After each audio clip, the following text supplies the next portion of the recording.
Il existe des techniques de narration qui sont communes à la littérature et au cinéma.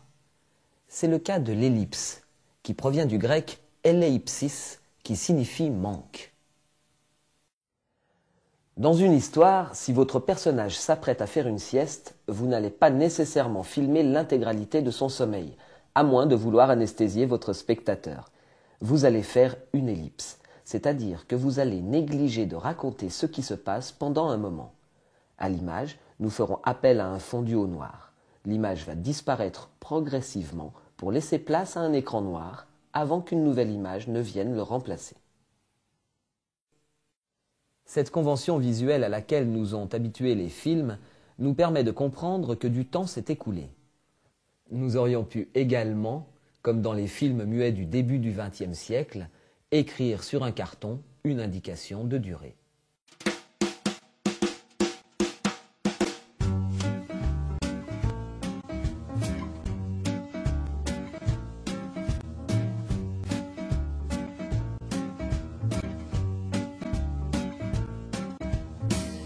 Grâce à une ellipse, on peut éviter le récit de moments ennuyeux ou qui ne font pas progresser l'intrigue.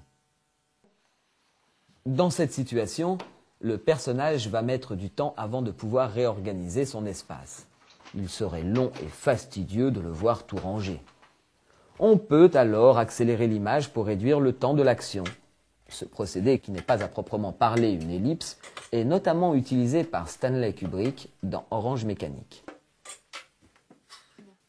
Enfin, on peut avoir recours à un fondu enchaîné. L'image disparaît progressivement, tandis qu'apparaît la première image de la séquence suivante. On supprime une étape, il s'agit bien d'une ellipse. En conclusion, l'ellipse permet au réalisateur de sauter une étape ennuyeuse du récit.